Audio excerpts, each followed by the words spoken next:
शिव महापुराण की कथा एक बात बहुत अच्छे से कहती है।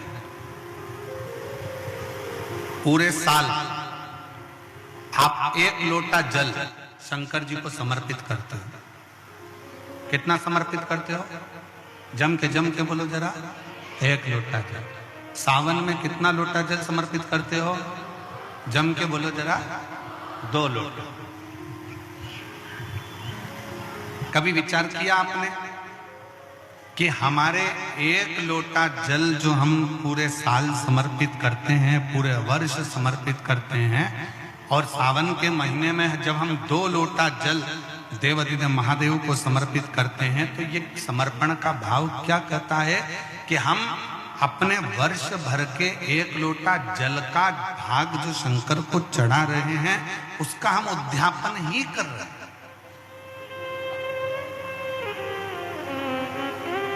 2 लोटा जल जो हम समर्पित कर रहे हैं, ये हम भगवान शंकर का उद्यापन ही कर रहे हैं।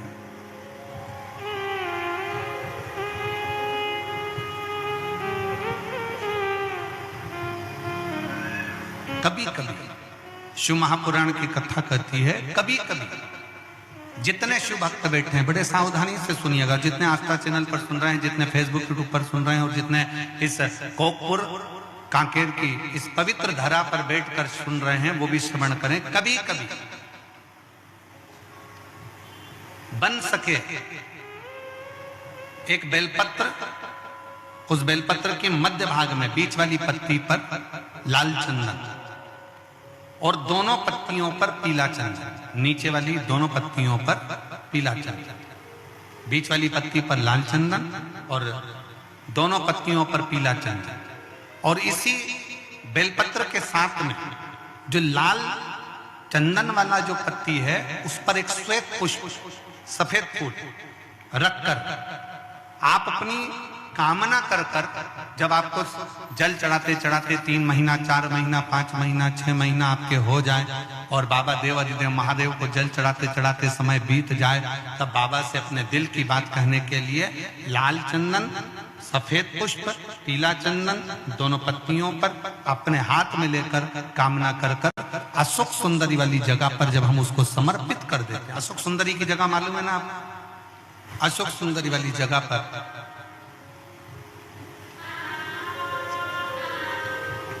ये शिवलिंग जलाधारी और उसके सामने का जो भाग है, उसके मध्य भाग में अशोक सुंदरी का स्थान। बस इसी स्थान पर बेलपत्र और श्वेत पुष्प, बीच वाली पत्ती पर लाल चंदन, आसपास की पत्तियों पर पीला चंदन, और वो शिवलिंग की सम्मुख में जो अशोक सुंदरी का स्थान है, वहां समर्पित कर। उस स्थान ये रोज नहीं करना, फिर ध्यान देना, कभी कभी 4-6 महीने निकल जाएं, 8 महीने निकल जाएं, 3 महीने निकल जाएं, 5 महीने निकल जाएं, उस स्थान ये जो प्रयोग है आपका, एक बेलपत्री, पीला चंदन, लाल चंदन और एक श्वेत पुष्प का जो प्रयोग है, वो साधारण नहीं। इसको 3-4 महीने में, 3-4 महीने में, 5 महीने में, 6 महीने में एक बार उसका कर लेना चाहिए। फल की प्राप्ति के लिए, आनंद की प्राप्ति के लिए, कार्य की सिद्धि के लिए ये प्रयोग हो।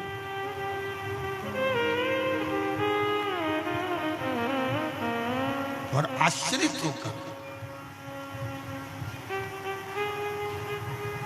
शिव पर पूर्ण भरोसा कर कर, शंकर पर आश्रित होकर शिव की भक्ति करते हुए, शंकर का गुणगान करते हुए, शिव से निवेदन करते हुए, पूर्ण भरोसे के साथ, पूर्ण भरोसे के साथ। और जब हम पूर्ण भरोसे के साथ में शिव की अविरल भक्ति को धारण करेंगे, तो शिव तत्व की प्राप्ति जरूर हो। शिव तत्व की प्राप्ति का केंद्र बिंदु अवश्य। और जितने शिव भक्त बैठे हैं, बड़े ध्यान से सुनना, शंकर भगवान की सबसे बड़ी दक्षिणा क्या है?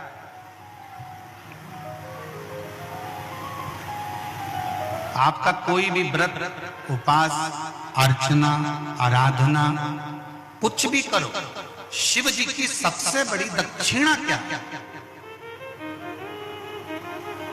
तो शंकर भगवान की सबसे बड़ी दक्षिणा है एक चावल का दाना एक बेलपत्री पर समर्पित कर कर शंकर के शिवलिंग पर चढ़ा देना। ये शंकर की सबसे बड़ी दक्षिणा है, शिव की सबसे बड़ी दक्षिणा, शंकर की सबसे बड़ी दक्षिणा। एक चावल का दाना एक बेलपत्री पर समर्पित कर कर, एक बेलपत्री पर रखकर एक बेलपत्री पर रखकर शंकर को समर्पित कर देना, ये सबसे बड़ी दक्षिणा, ये शिव की सबसे बड़ी दक्षिणा। और मान लो आपके पास एक चावल का दाना भी नहीं है और एक बेलपत्री भी नहीं है, तो शिव जी के नाम का स्मरण कर लेना, नमः शिवाय, श्री शिवाय नमस्तुभ्यम या ओम नमः शिवाय जप कर लेना भी शंकर की सबसे बड़ी दक्षिणा। शंकर भगवान की कथा कहती है कि एक बेलपत्री, लोग कहते हैं शंकर जी पे चढ़ी हुई बेलपत्र इतनी औषधि पूर्ण क्यों होती है, लोग कहते हैं शंकर जी पे चढ़ी हुई बेलपत्र का इतना प्रमाण क्यों है, लोग कहते हैं शंकर जी पे चढ़ी हुई बेलपत्र का इतना रसतत्व क्यों है। ये बेलपत्र नहीं है, शिव पर अगर एक बेलपत्र हम समर्पित करते हैं तो शंकर की पूर्ण कृपा, शंकर को हम पूर्ण तरह से अपने प्राप्त कर सकते हैं। एक विश्वास, भरोसा, दृढ़ता एक बेलपत्र के साथ शिव को दिया गया और शंकर से पूर्ण विश्वास के साथ उनका फल, उसका आशीर्वाद लिया गया। शिव शिव शंकर शंकर ओगरदानी ओगरदानी, शिव साधारण नहीं है, शंकर साधारण नहीं है, उसको पहचानो। शिवालय में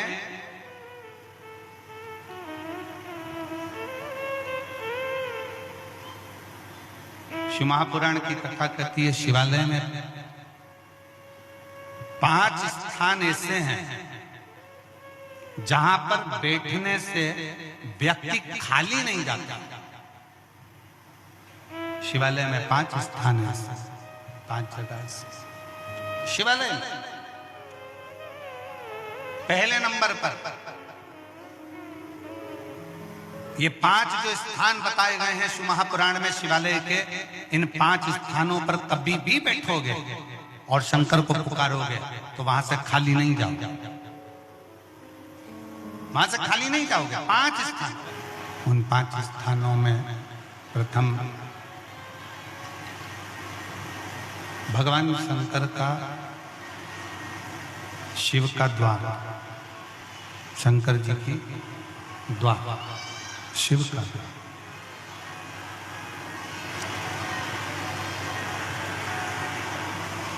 और हम शिव के द्वार दरवाजे तक चले जाते, प्रणाम कर लेते, नमन कर लेते। 5 स्थान शिव महापुराण में बताए गए हैं, जिस जगह पर बैठकर प्रार्थना करी जाए, निवेदन किया जाए तो व्यक्ति खाली नहीं रहते। पहले नंबर का है शंकर भगवान का द्वार, जहां भगवान शंकर के गण निवास करते,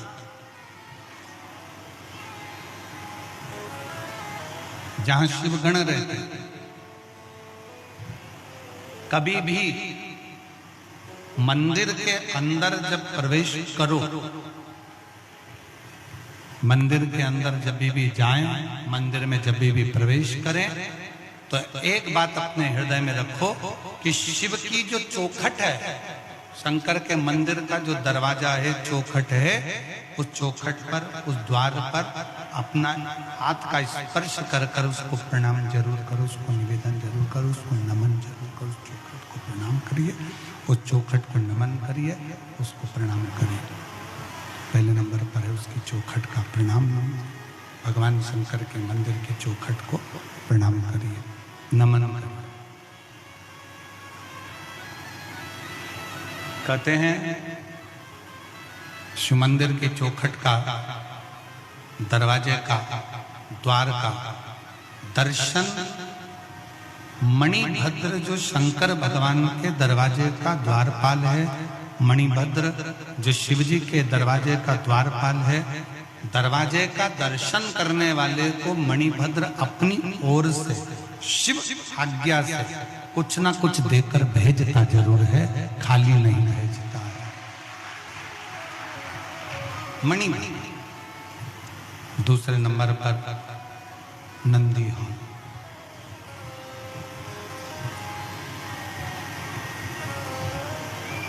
दूसरे नंबर पर है नंदी का हॉल, जहां नंदी विराजमान होता है। शिव जी के मंदिर में जहां नंदी रहता है, नंदी का जो हॉल होता है, जहां नंदी विराजमान है, नंदी बैठा हुआ है, नंदी जिस हॉल में है वो नंदी हॉल, वो नंदी। मंदिर में शंकर के जब भी जाए, शिव के मंदिर में जब भी पहुंचे तो जहां नंदी विराजमान, उस नंदी हॉल में, नंदी के नजदीक में 2 क्षण बैठो, नहीं बैठ सकते तो नंदी के कानों में अपने मन का भाव कहकर श्री शिवाय नमस्तुभ्यम कहकर, ओम नमः शिवाय कहकर, या षडाक्षर मंत्र ओम नमः शिवाय, पंचाक्षर मंत्र नमः शिवाय बोलकर फिर वापिस नंदी। तीसरे नंबर पर शिव जी के मंदिर के पास में जो कुआं हो, बावड़ी हो, तालाब हो, सरोवर हो, शिव जी के मंदिर के पास में कोई कुआं, बावड़ी, तालाब, सरोवर, नदी अगर हो तो उस सरोवर, कुआं, बावड़ी, तालाब और नदी के पास में 2 क्षण बैठकर शंकर के नाम का उच्चारण करने पर, शिव नाम का उच्चारण करने पर शिव देते जरूर हैं। शंकर। श्री शिवाय नमस्तुभ्यम। हर हर महादेव। दोस्तों, हम आपको बताने वाले हैं कि प्रदीप मिश्रा महाराज ने 8 फरवरी जया एकादशी के बारे में क्या उपाय कहा है, जिसको करके आपके घर में सुख समृद्धि, रोग मुक्ति और विकास होगा। प्रदीप मिश्रा महाराज बताते हैं कि एकादशी के दिन यदि हम शंकर जी पे अगर एक बेलपत्र भी चढ़ा देते हैं तो हम शिव जी को अपने संपूर्ण वश में कर सकते हैं और उनकी कृपा पा सकते हैं। शिव मंदिर के द्वार को भी अत्यंत महत्वपूर्ण बताया गया है। किसी भी शिव मंदिर में अगर हम जाते हैं तो उसके द्वार की पूजा ज़रूर करें, क्योंकि द्वार का भी अत्यंत महत्व होता है। तो दोस्तों, जया एकादशी का व्रत अवश्य करें और शिव जी पे कम से कम एक बेलपत्र तो अवश्य चढ़ाएं। तो अगर आपको हमारी वीडियो अच्छी लगी है तो हमारी वीडियो को लाइक करें, हमारे चैनल को सब्सक्राइब करें। मिलते हैं एक और वीडियो के साथ, तब तक के लिए श्री शिवाय नमस्तुभ्यम।